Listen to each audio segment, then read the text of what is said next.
I've been making videos about the Kansas City Chiefs on YouTube since the 2019 season, and every season comes with its own challenges and themes. For example, early in my tenure, one of the things that I was talking about was roster rot, and at that time in 2019, one of the things that I kept talking about was roster rot. Basically, the idea that for 6 years at that point, for 6 years, the Kansas City Chiefs had been winners. And because of that, because of drafting late in the rounds, because of the waiver wire situation, a lot of times what ends up happening is that there are players on the 53 that, quite frankly, are not NFL talents. Sometimes certain positions even creep into the point where there are starters on a team that are not NFL talents.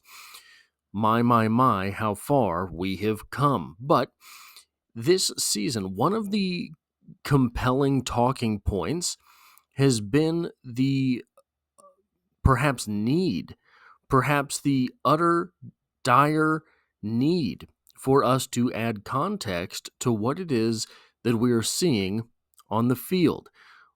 The Chiefs are right now 12-1, and there are so many games that people say they should have lost. I don't think that is the case. I don't think it is an accident that this Kansas City Chiefs team is 12-1.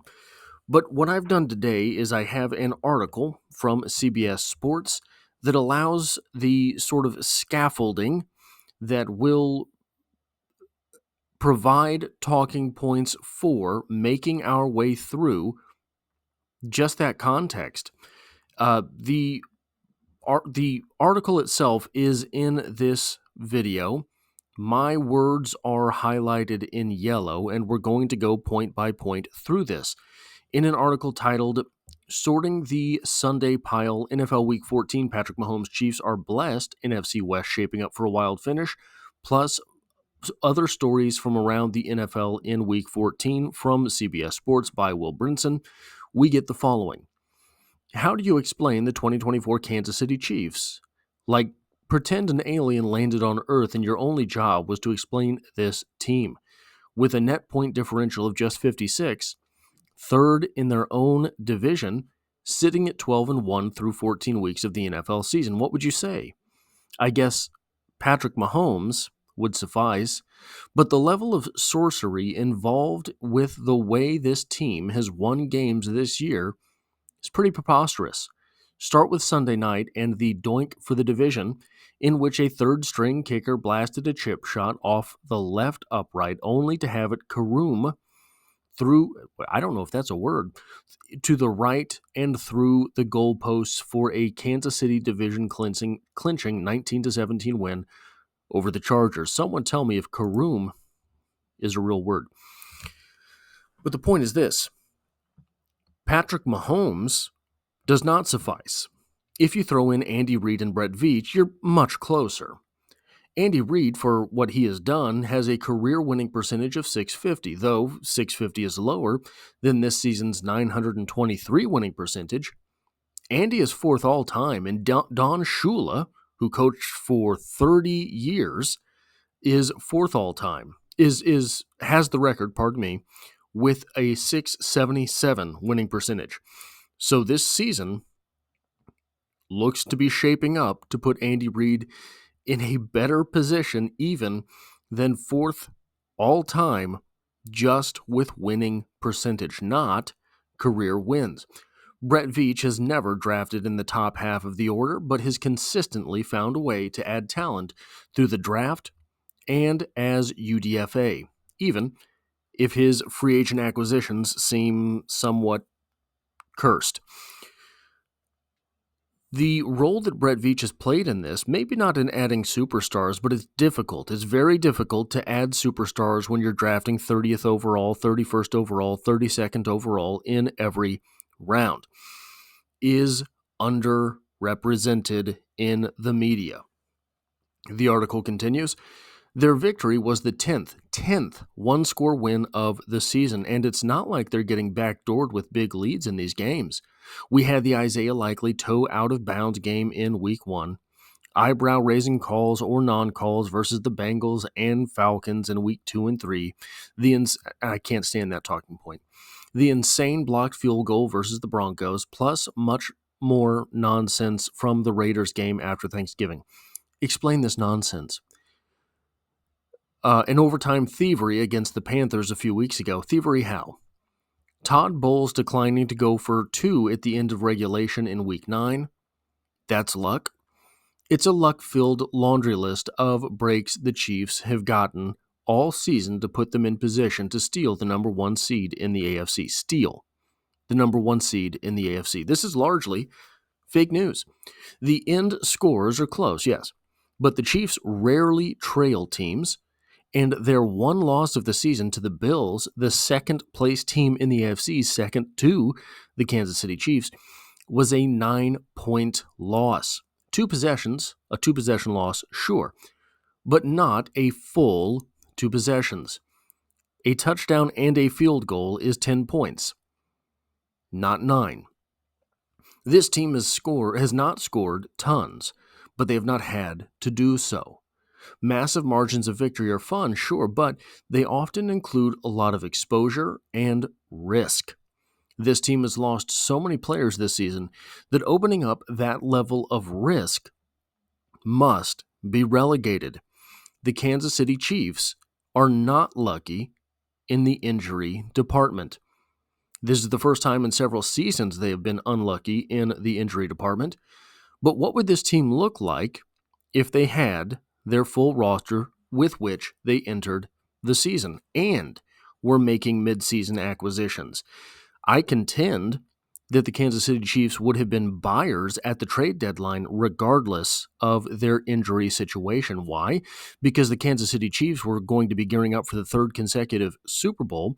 So if they didn't have to add a wide receiver and an offensive tackle and a cornerback and at the trade deadline, they could have focused any firepower they wanted on an area of relative weakness versus areas of newly formed weaknesses.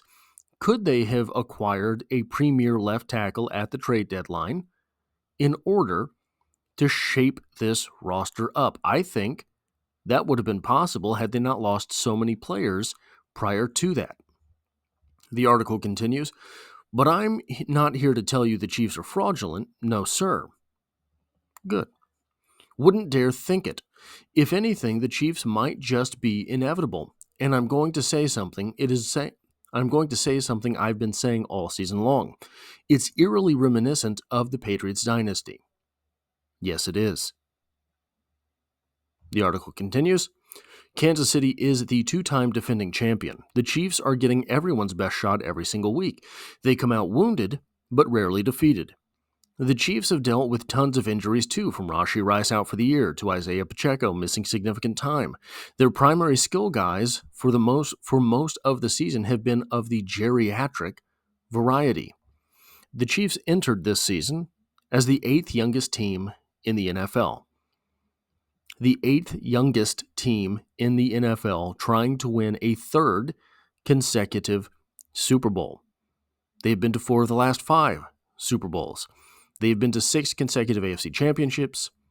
They have won their division now for the 9th consecutive season. Tell me how 9 seasons of winning the AFC West, something that has never been done before in the AFC West, something that I believe is second all-time winning the division, to the Patriots and their impressive dynasty. Tell me how that is luck. Teams routinely find ways to put themselves in position to beat Kansas City. Only Patrick Mahomes does something, like the 3rd down conversion using his legs with a little flip to Travis Kelce last night. It's just like Tom Brady in his prime. You've got great coaching from Andy Reid, just like with Bill Belichick when the Patriots were rolling. And you've got this quarterback who is simply out of this world clutch. You're not mentioning the fact that they have sustained this through the draft, something the Patriots did not do. Andy and company have boiled the NFL and the 60-minute NFL game format down to moments. This is true mastery. This is Leonardo painting the entire Mona Lisa and knowing and executing the smile that will make the piece complete. The article continues, and just like the Patriots and the Chiefs, and just like the Patriots, the Chiefs keep stacking wins week after week after week. They didn't look their best during the regular season last year, and it hardly mattered. Kelce and Mahomes elevated their performance during the postseason, and when you've got a hot Chiefs offense coupled with a strong defense and a run game that can finish off teams in the second half, they're really difficult to beat. This is clearly and evidently by design at this point. Ask track athletes what races at the beginning of their season matter. Hey, ask the Saints, the most impressive team in the NFL in September this season. The Saints are currently 5-8. Ask them when they should peak. The trick is to peak at the right time. Frankly, the Kansas City Chiefs are playing like an NBA team. The regular season doesn't matter all that much. What matters is rings to this team, and they are learning things about their roster and capabilities on Sundays, and Mondays, and Thursdays, and Saturdays, and dot. The article continues. Even when Kansas City runs into a juggernaut from the other side of the bracket, hello 49ers, they still have Mahomes there to make some plays and pull off the impossible and find a way to win.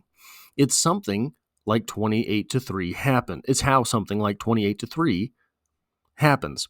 A bulldozer Falcons team plays a perfect half against New England, and it's all eradicated because, again, Tom Brady. Pardon me.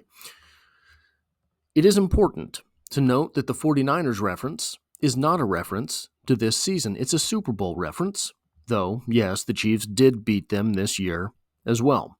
Here, the author has to seek prior Chiefs seasons, to add context to what it is we're seeing this year, because this does not stand independent of the greater Chiefs dynastic canon.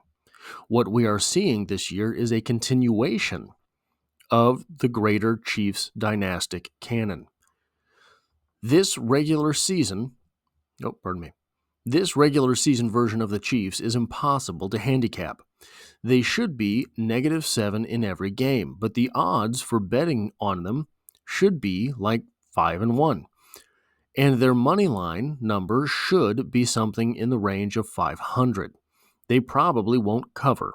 They're just 5-8 on the season against the spread, but they're definitely going to figure out a way to win. Look, I don't care about against the spread, and neither should you. Neither should any of us in the Kansas City Chiefs fan base. Vegas is trying to get as much money on the line as possible. That's their game. This is meaningless to Andy Reid and Patrick Mahomes and Brett Veach. Though something tells me Travis Kelce has a wild Vegas streak in him, and possibly a residency in his future. For 99% of NFL teams, the article continues, it would be wildly unsustainable. We'd be dying to fade them in the first round of the playoffs. Knowing the one-score game record is indicative of a lucky team, a la the Vikings a few years ago when they ran into Daniel Jones and the Giants, or the Giants the week after, knowing they were lucky too. This is largely unfair to how difficult a one-game elimination format really is, especially in the playoffs when you're facing the best of the best. Not every quarterback has Patrick Mahomes' .833 postseason winning percentage. But the point remains, no pun intended. .833 postseason winning percentage. Patrick Mahomes, third all-time, not in postseason winning percentage, but in postseason wins, still shy of 30 years old. The article continues, this is a different beast. The Chiefs are getting lucky for sure. For sure. But they're going to be in the postseason with that defense and that quarterback. When the alien looks surprised, they manage to pull off a three-peat despite all the close calls. Just tell him, Patrick Mahomes. The Chiefs, pardon me, are not getting lucky, not at scale, and not to the upside of the NFL writ large. No one ever wins a game by blocking a field goal they have meticulously scouted out. What about all the mental lapses that regularly plague NFL teams, leading to, for example, 80-yard touchdown runs by a running back that runs a 4.57 40-yard dash, but seem mysteriously absent from the hyper-focused games that teams play against the Kansas City Chiefs? Wide receivers never catch a ball out of bounds out of the back of the end zone? Quarterbacks never miss a premature snap? The fact these things have happened at the end of games does not make them more fantastic. You would not remember them if they happened in the second quarter. You would not remember them if they happened in the second quarter. You wouldn't remember them if they happened in the second quarter. I cannot state that enough. The fact that these things have happened at the end of games does not make them more fantastic. It just shows that a team with as many contributors as Brett Veach has managed to add through the draft and late in the draft are able to control the game and execute when it matters. It shows that those same contributors are steady in the steady hands of world-class coaching. Also, Patrick Mahomes. Now, articles like these are not in short supply. Articles attempting to add context to this season for the Kansas City Chiefs are myriad, and they're myriad every single week. I am not picking on Will Brinson or CBS Sports. I just took an article that was very well written and added historical context because that is the perfect formula for explaining this season's Kansas City Chiefs. Now, one of the things moving forward that we're probably going to see, regardless of how this season ends, is a bit of a rebuild from the Kansas City Chiefs. They're going to have to. They were in rebuild mode during during the Super Bowl, during Creed Humphrey's rookie season. The season right now, the year is escaping me, but there's been so many Super Bowl runs. But the fact that the Chiefs are able to reload, not rebuild, reload, and keep winning, maybe that's largely due to Patrick Mahomes and Andy Reid. The fact that a few seasons down the line, they're going to have all of those contributors again, acquired through the draft, acquired through the UDFA ranks, acquired through the waiver wire. That's Brett Veach. This team is executing on basically every level, basically every week. The margin of victory, if anything, is illusory. If anything is an illusion that is granted to us by the football gods, if there are any visions this season, they are the visions that are, how do I even say it? Teams don't win like this often, regardless of margin of victory. What we're seeing from the Kansas City Chiefs this season is exceptional. That does not mean that it is luck. The Chiefs have built an organization. The Chiefs have contributors they have acquired throughout the draft. First round, second round, seventh round, doesn't matter. They have players that they have. So if you look at that mysterious late draft that gave us Isaiah Pacheco and Jalen Watson, that was a rebuild draft. Guys, Jalen Watson is injured right now. Isaiah Pacheco is injured early. Those were seventh rounders. It is through seventh rounders that end up being primetime players that you get an anomalous winning season. Teams all the time draft well late, and they get a few winning seasons out of it. The Chiefs are not on a few winning seasons. The Chiefs have been to 4 of 5 Super Bowls. The Chiefs have 3 rings in the last 5 years. The Chiefs have been to 6 consecutive AFC championships. The Chiefs have won the division for 9 years. This is not anomalous. This is what the Chiefs have built. That is all I have for this video. If you like or appreciate what it is that I do here, hitting the like button really does help me out, as it tells YouTube to share this video with other Kansas City Chiefs fans. And if you find yourself here by chance but not design, the Kansas City Chiefs are the only thing I talk about on this channel, dropping multiple videos every single week, and I hope to have you back for the next one.